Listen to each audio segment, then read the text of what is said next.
में बीएमसी के चुनाव नजदीक आ चुके हैं। भारतीय जनता पार्टी बीएमसी के चुनावों को जीतकर महाराष्ट्र में अपना कद बढ़ाना चाहती है, लेकिन इसी बीच महाराष्ट्र में एक और नया सियासी गठबंधन आकार लेने लगा है। जी हां, ये सियासी गठबंधन है भारतीय जनता पार्टी और राज ठाकरे का। हालांकि इसको लेकर दोनों दलों की ओर से कोई भी आधिकारिक बयान नहीं आया है, लेकिन महाराष्ट्र का राजनीतिक समीकरण तो यही कह रहा है।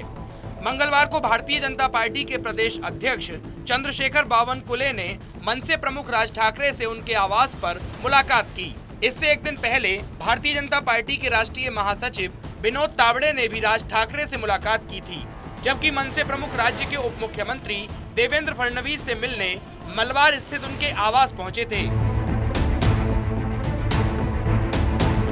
कहा जा रहा है कि भारतीय जनता पार्टी का मानना है कि मुख्यमंत्री एकनाथ शिंदे गुट और राज ठाकरे की पार्टी के साथ वह सेना के मराठी वोट बैंक को अपना बना सकते हैं, और यदि मराठी वोट बैंक पर भारतीय जनता पार्टी ने अपना कब्जा जमा लिया तो भारतीय जनता पार्टी बड़ी आसानी से विधानसभा चुनाव में एक बार फिर बहुमत के साथ सरकार में आ सकती है। लोगों का कहना है कि राज ठाकरे में भारतीय जनता पार्टी को एक मराठी वक्ता दिखाई देता है। अगर बाला साहब ठाकरे की शिवसेना को टक्कर देनी है तो राज ठाकरे को भारतीय जनता पार्टी के साथ लाना ही होगा। ये राज ठाकरे और भारतीय जनता पार्टी दोनों की ही जरूरत है। महाराष्ट्र में अगर राज ठाकरे ने भारतीय जनता पार्टी के लिए 10 से 20 बड़ी रैलियां ही की तो इससे भी महाराष्ट्र के नतीजों में बड़ा उलटफेर हो सकता है। साल 2017 के बीएमसी चुनावों में भारतीय जनता पार्टी के खाते में 82 सीटें आई थी, जबकि शिवसेना ने इस चुनाव में 84 सीटें हासिल की थीं।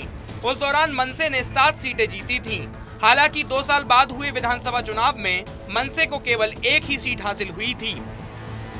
ऐसे में अगर महाराष्ट्र में महाराष्ट्र नवनिर्माण सेना को अपना कद बढ़ाना है तो भारतीय जनता पार्टी के साथ आना होगा।